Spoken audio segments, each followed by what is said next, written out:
Sa ngalan ng Ama, at ng Anak, at ng Espiritu Santo, Amen. sumayin niyo po ang Panginoon. At sumaiyo rin. Mga kapatid, aminin po natin ang ating mga kasalanan at mga pagkukulang upang tayo po ay maging karapat-dapat na gumanap sa banal na pagdiriwang na ito.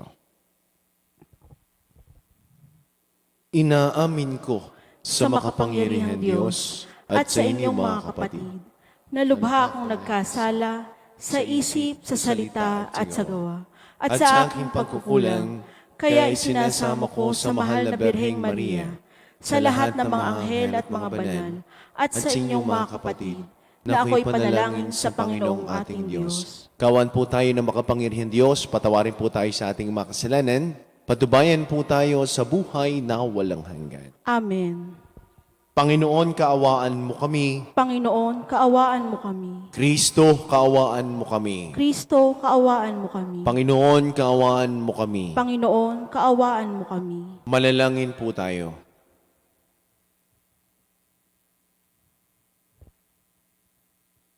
Ama naming makapangyarihan, kaming mga tinubos mo at kinupkop, ay tunghayin mo ngayon sa iyong kagandahan loob upang sa pagsampalataya sa anak mo si Kristo, makamtan ang kalaya at pamana sa piling mo, sa pamamagitan niya kasama ng Espiritu Santo magpasawalang hanggan. Amen.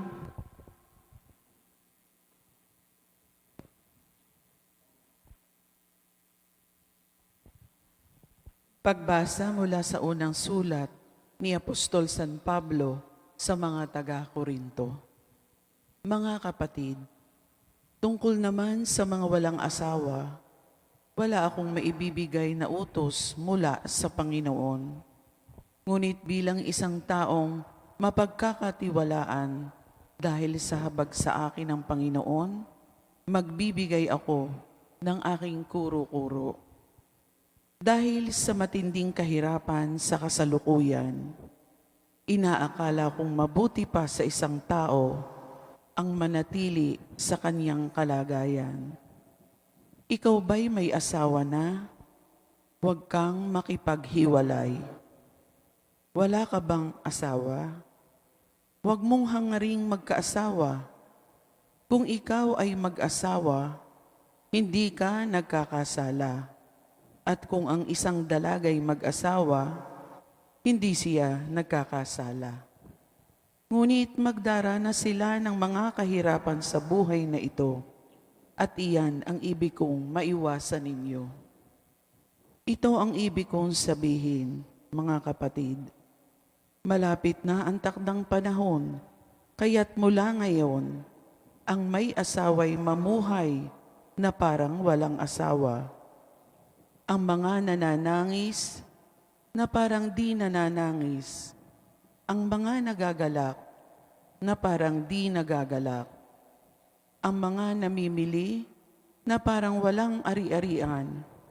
At ang mga nagtatamasa sa sanlibutang ito na parang di nila ito alintana. Sapagkat ang lahat ng bagay sa daigdig na ito'y mapaparam. Ang salita ng Diyos. Salamat sa Diyos.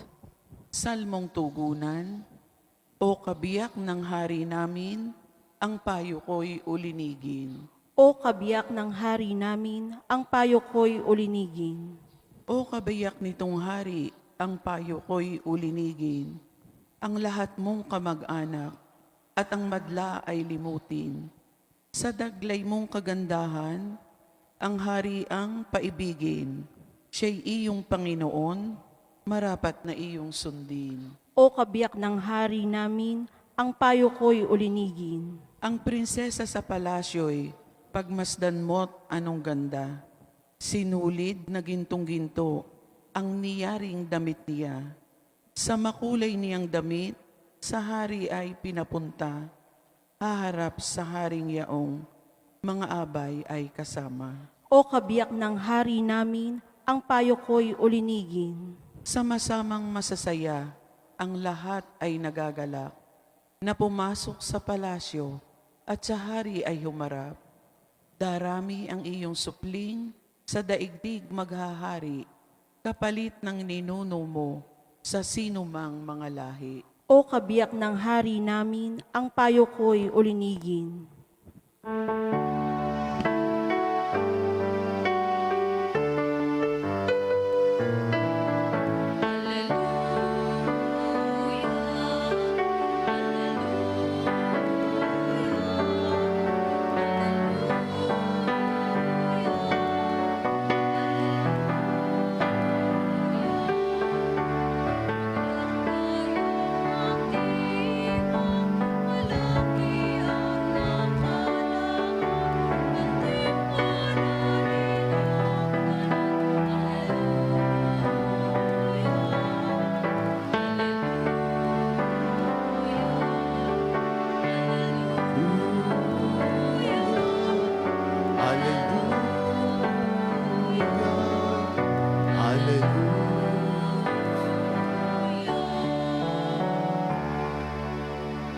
Sumayin niyo po ang Panginoon. At sumayo Ang rin. mabuting balita ng Panginoon ayon kay San Lucas. Papuri sa iyo, Panginoon.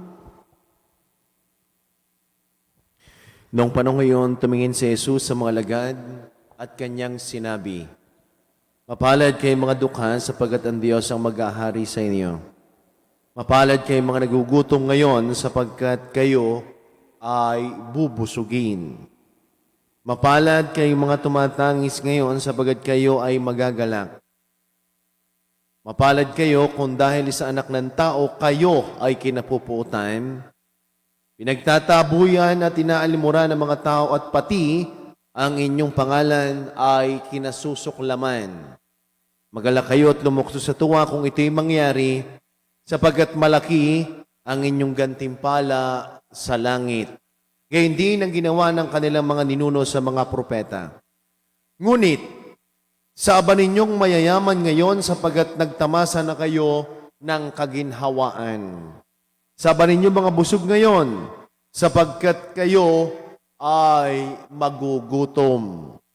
Sa aba ninyong nagsisitawa ngayon sapagkat kayo ay magdadalamhati at magsisitangis. Sa aba ninyo, kung kayo pinupuri ng lahat ng tao, sabagay hindi ang ginawa ng kanilang mga ninuno sa mga bulaang propeta.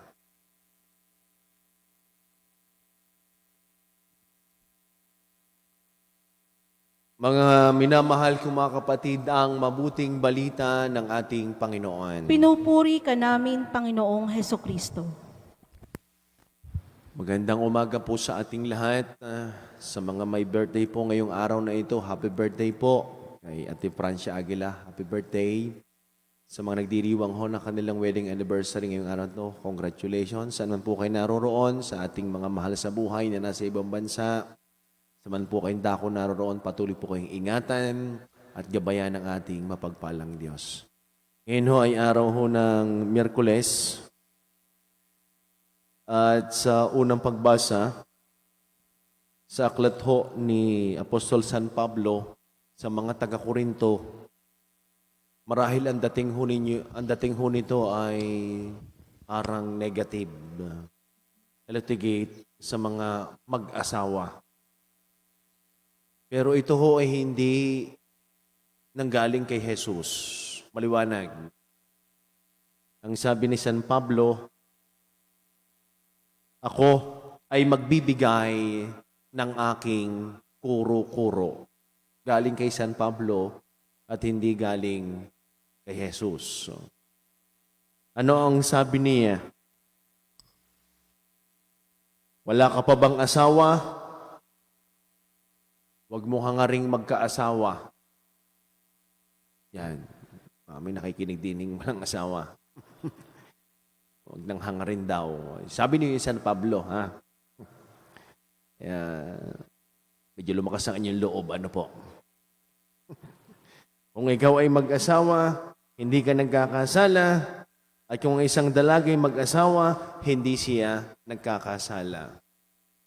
Kasi, bakit ito nasabi ni San Pablo? Sapagkat, nung una, yung mga taga-Korinto, yung sinulatan niya, yung audience niya, at yung paniniwala din ni San Pablo, the coming of our Lord Jesus Christ is imminent. The end of the world is near. Kaya sinabi niya ito. Kaya yung mga walang asawa, ay wag na kayo mag-asawa. Eh ngayon, hindi naman natin alam kung kailan talaga darating ang second coming. Kaya mga walang asawa, ay pwede na kayo mag-asawa. At sabi ni San Pablo, mahihirapan din lang kayo pag kayo nag-asawa. Marahil may punto din naman si San Pablo. Pero sa sulat ho niya sa mga taga-Efeso, baligtad naman ho. Naging positive yung pagdating ho sa marriage, the beauty of getting married. Kaya kung titingnan ho natin, inihalin tulad nga ho ni San Pablo, yung pag-aasawa, pagpapakasal, ang si Jesus bilang groom at ang simbahan bilang bride. At yan ho ang laging pamantayan sa pag-aasawa. Ano ang mensahe nito para sa atin? Well, it is a question on marriage, celibacy. Hindi naman ho nangangahulugan na ikaw ay may asawa na, ikaw ay chaste. Sapagkat kahit may asawa, ay nakukuha pang humanap ng iba. Yung iba nga, sabi, Father, hindi naman hiwalayan ng asawa. Nagdadagdag pa nga. Kita nyo naman yung prinsipyo ng iba. Hindi din naman nangangahulugan na ikaw ay single, ikaw ay chaste na rin. Digtas ka na rin. Diyo. Sinasabi lamang ho dito yung faithfulness sa buhay natin. Kung ang pinili mo ay mag-asawa, be faithful. Be chaste. Kung ang pinili mo ay pagiging single, matandang dalaga, wala akong ibig sabihin, no offense, wag mo kayo makagalit sa akin. Yung salitang matandang dalaga, anong tawag natin dyan? Sadya naman, tandang binata. Well, sabi nga ho, ang pamantayan naman ay hindi naman tayo husgan ho ng Diyos kung ikaw ba ay walang asawa, may asawa. At sabi lamang naman ho ay ng Diyos sa atin, pag tayo ay hinusgahan, ay yung ating puso pag binuksan ng Diyos. Kaya, iba't iba nga hong bukasyon single blessedness, married life.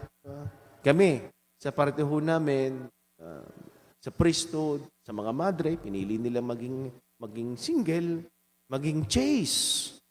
Kaya, para sa atin, ito yung estado ng ating buhay. Kung ano tayo ngayon, kung ano yung ating pinili, let us be faithful and chaste. Sa atin hong ebanghelyo, ano ang mensahe? Ito hong tinatawag ni Pope Francis na roadmap. Navigators. Road to the way of Christian life. Ito hong Beatitudes. Yun yung isang basong tubig o bote na punong-puno na, wala na ho tayong may ilaman diyan. Kahit anong isalin mo, aawas at aawas na yan. Bakit? Puno na Full na. Tayo ho, tayo ho ay incomplete. Pansin ho ninyo. Ang Diyos ho ay infinite. Tayo ho ay finite. Pansinin natin ang buhay natin. Lagi ho tayong may hinahangad at ginugusto pa rin. Para ho bang wala na tayong kontento? That's the reality of life. Mayroon ka na, maghahangad at maghahangad pa. Kapag yung dinasal mo ay natupad na, magdadasal ka pa rin, maghahangad ka pa rin. Na kung ano yung wala ka. Bakit ho ganyan ang tao? Sapagkat siya ay hindi pa complete. The fullness of life is with God. Kaya ito yung hamon. Kasi ang buhay natin, passing lang ho tayo dito sa mundo eh. Kaya kung titingnan natin na yung mapalad, sino ba yung mga aba? Kasi yung mga aba na sinasabi dito, hindi naman ho lahat ng mayayaman ay madamot, hindi naman lahat ho ng mga busog ay lagi ng malalaki ang tiyan at laging okay na. Eh yun naman mga busog, ay yun naman nagugutom pa rin. Di ba? Nagugutom pa rin eh. Eh, yung fullness naman ho, hindi naman, yun naman ho, kakulangan natin. Lagit may kulang at may kulang sa atin. Sino ba yung mapalad? Hindi lang naman si Ate Mabel lang mapalad. So, hindi ka lang mapalad. Marami pa ang mapalad. Yung iba'y malapad lang. ay para sa atin sino ba yung binibiyan talaga ng Diyos? Ang sabi naman nating ebanghelyo ay hindi naman ho masama. Hindi masama ang Hindi masama yung, ano magagawa? Mayaman ka na ng pinanganak. Anong magagawa mo? Ay mayaman yung pamilya mo. Ang sinasabi na ng Panginoon, at mayaman ka, wag mong sabihin sa iyong sarili, hindi porket ikaw mayaman, secured ka na sa buhay at gagamitin mo ang kayamanan mo ng security. Sapagkat yan ang nangyayari sa buhay ng tao dahil porket may connection, may power, may money, may wealth, para secured na ako sa buhay. Parang hindi ko na kailangan ng Diyos. Hindi naman porket walang-walat mahirap, hindi naman automatic nagdidepende sa Diyos eh. Hindi naman ho lahat din, ganun. Ang laye, ang sitwasyon ng buhay. Ano ang gusto sabihin ng ating ebanghelyo? Ano man ang estado mo sa buhay, ay nakadepende sa Diyos. At wala lang iba. Sa pag tumuon tayo sa Diyos, sigurado, yung fullness of life, yung pagiging kompleto ng ating buhay, ay matutupad. At ano man ang estado mo sa buhay, kapag ang Diyos ay naramdaman natin sa ating buhay, makumpleto ka. Yung iba, sabi, ba't ka mag-aasawa? Naliligaw ka pa lang. Nung dumating ka sa buhay ko, ang daming nabago sa akin. Parang ako'y walang-wala. Nung dumating ka, ikaw ang kumumpleto sa aking buhay. Ang tanong ko naman, kayo mag-asawa, sigurado bang kompleto na kayo? Na-complete ba yung buhay mo? Baka reklamo doon, reklamo din eh. Anong daing ng iba? Ay kung pwede nga lang rin isauli, ay naisauli na. Ay malayo nga lang ang tirahan. Kahit siya mag-asawa, magiging kumpleto ang inyong pagsasama kung kasama lagi ang Diyos. At ito ho ang hangad natin sa buhay. Ang hangad ho natin maging complete, full. Darating din po tayo dyan. Kung ang Diyos ay hahayaan nating pumasok sa ating buhay. At sigurado, ang Diyos na rin ang magsasabi sa ating, mapalad kayo.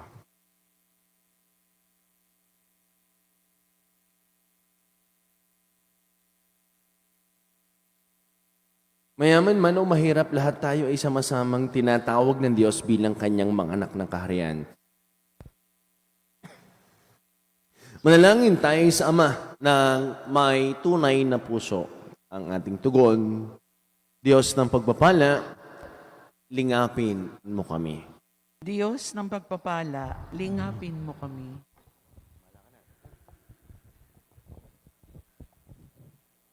Ang simbahang dumaranas ng pag-uusig, naway patuloy na kumapit sa pananampalataya at tipunin ang lahat sa pagkakaisa. Manalangin tayo sa Panginoon. Diyos ng pagpapala, lingapin mo kami.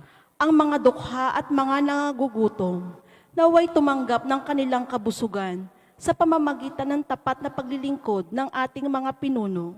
Manalangin tayo sa Panginoon. Diyos ng pagpapala, lingapin mo kami. Ang mga sumasampalatayang inuusig, iniinsulto, kinamumuhian, at inaabuso, naway magbunyi kasakasiyahan ng kahariang naghihintay sa kanila.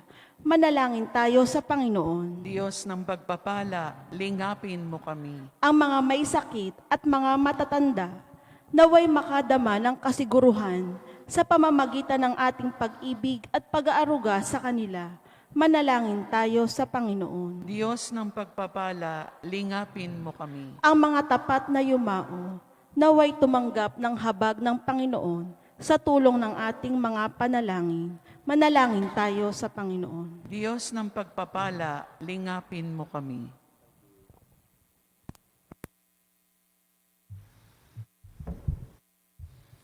Makapangyarihang Diyos, pakinggan mo ang aming mga hinaing naway ipahayag ng aming buhay.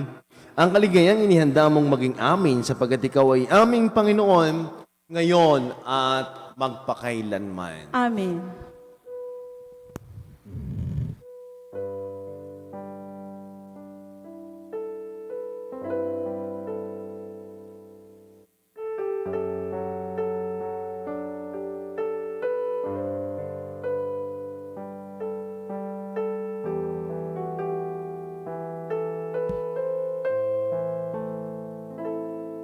Kapuri-puri ka, Diyos, sumalumig ka sa limutan mula sa lutong pagkawan tinapay na parang pangkain.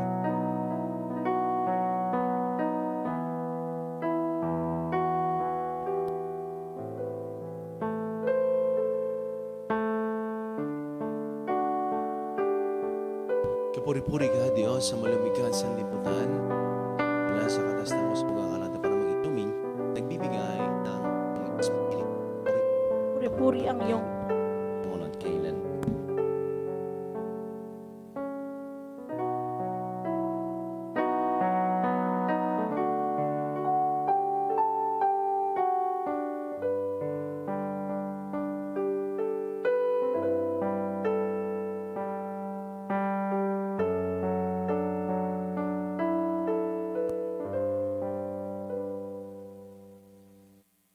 Manalangin po kayo mga kapatid upang ating paghahain ng kalugdan ng Diyos amang makapangyarihan. tanggapin nawa ng Panginoon itong paghahain sa iyong mga kamay, sa kapurihan niya at karangalan, sa ating kapakinabangan at sa buong sambayanan niyang banal. Ama naming lumikha, ikaw ang gumagawa ng wagas na katapad kapayapaan. Ipagalo mo ngayong kadakilay aming handugan. Nang iminamarapat naming may alay at naway magkaisa kami sa pakakinabang sa banal ng paghahain ngayon pinagdiriwang sa pamamagitan ni Jesucristo kasama ng Espiritu Santo magpasawalang hanggan. Amen.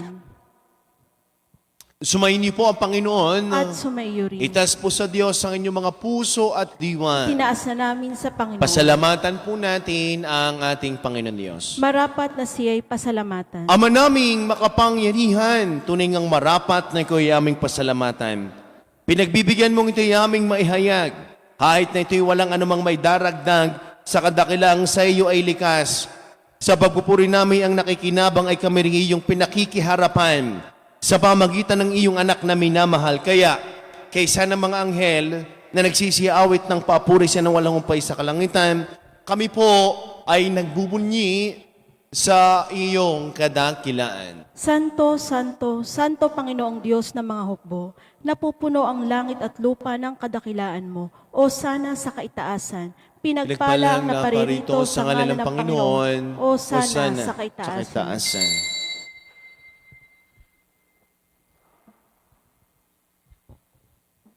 Ama naming banal, ikaw po ang bukal ng tanang kabanalan kahit sa pamagitan ng iyong Espiritu. Ngayon pong panalaman kaloob na ito upang para sa amin ay maging katawan at tugon ng aming Panginoong Jesucristo.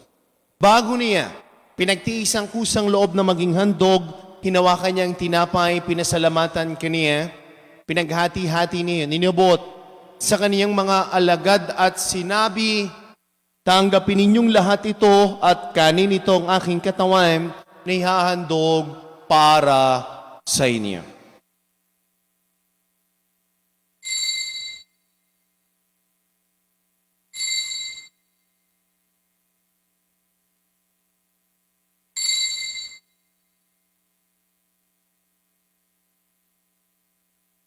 Gayon din naman, nung matapos ang hapunan, hinawakan niya ang kalis, muli kaniyang pinasalamatan, inibuti ang kalis sa kanyang mga alagad at sinabi, tanggapin ninyong lahat ito at inumin ito ang kalis ng aking dugo ng bago't wala hanggang tipan. Ang aking dugo na ibubus para sa para sa lahat. Sa kapagpapatawad ng mga kasalanan, gawin ninyo ito sa pag-alaala sa akin.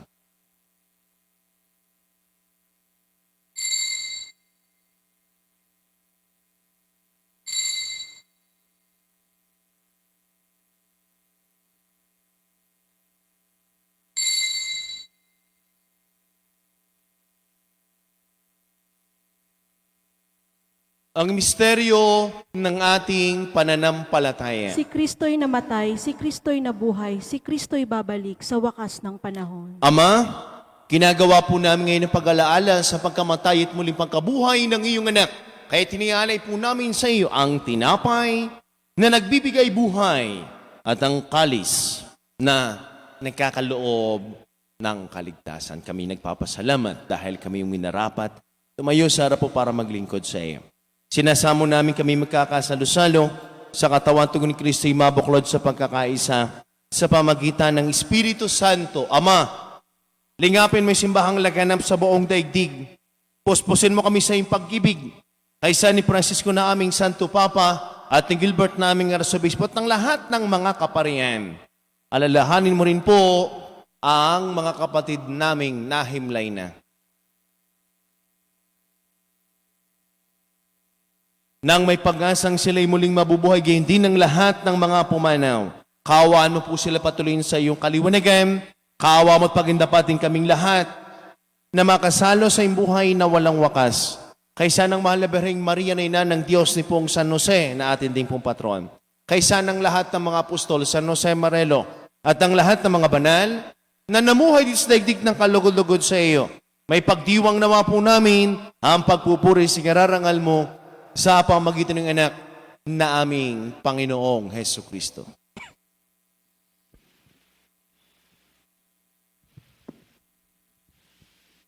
Sa pamamagitan ni Kristo kasama niya at sa Kaniya, ang lahat ng parangal papuri sa iyo Diyos sa makapangyarihan, kasama ng Espiritu Santo magpasawalang hanggan.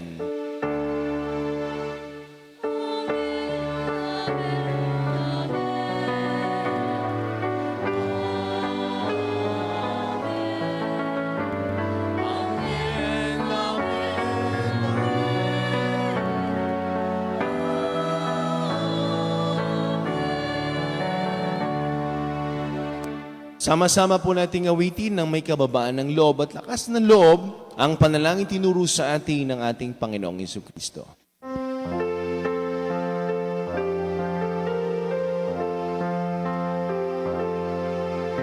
Ama namin, sumasalangit ka, sambahin ang ngalan mo. Mapasa amin ang kaharian mo.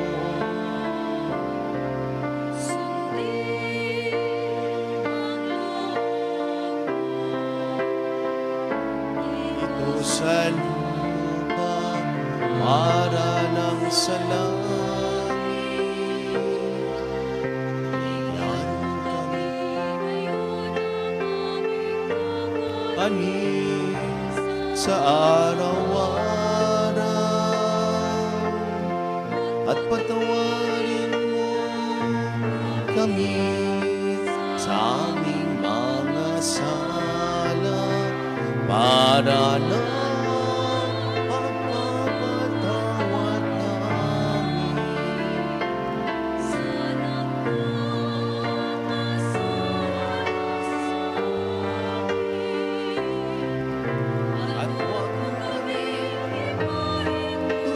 Sa tukso at iadiyam mo kami sa lahat ng masama.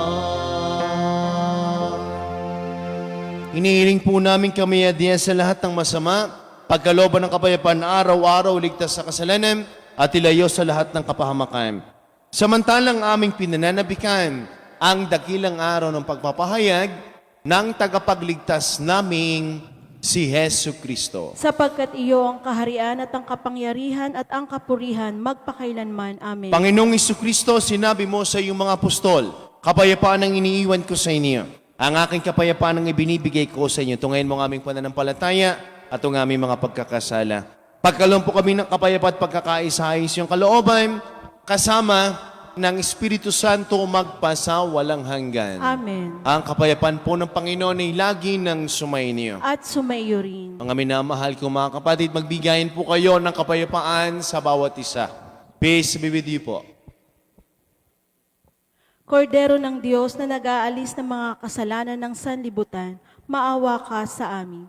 Kordero ng Diyos na nag-aalis ng mga kasalanan ng sanlibutan, maawa ka sa amin.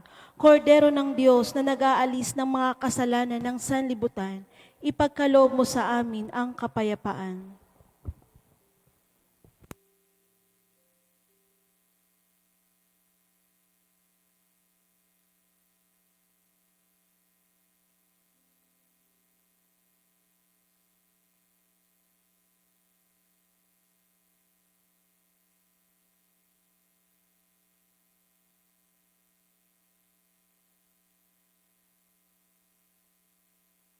Kung minamahal ko mga kapatid, ito po ang kordero ng Diyos, itong Kristong muli na buhay.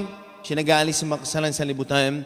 Para po tayong lahat ng mga inaanyayahan sa kaniyang banal na piging. Panginoon, hindi ako karapat-dapat na magpatuloy sa iyo, ngunit sa isang salita mo lamang ay gagaling na ako. Ang katawan ni Kristo. Amen.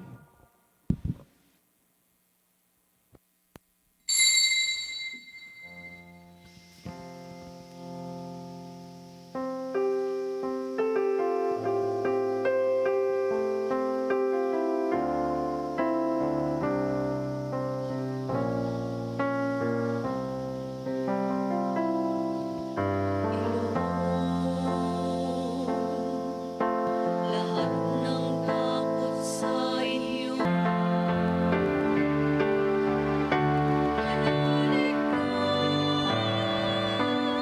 tuyuin ang luha sa mga mata. Hindi siya natutulog, hindi nakalilimo, kaya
Manalangin po tayo.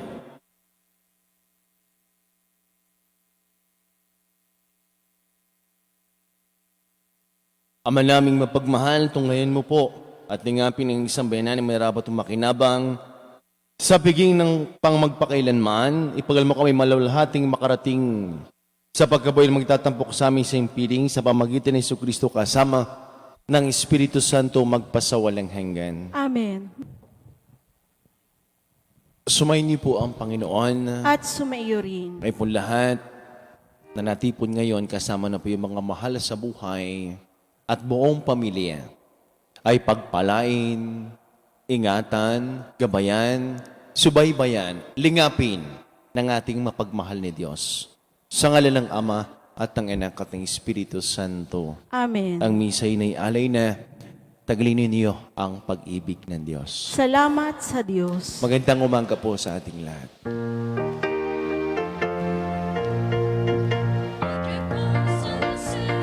Takasisay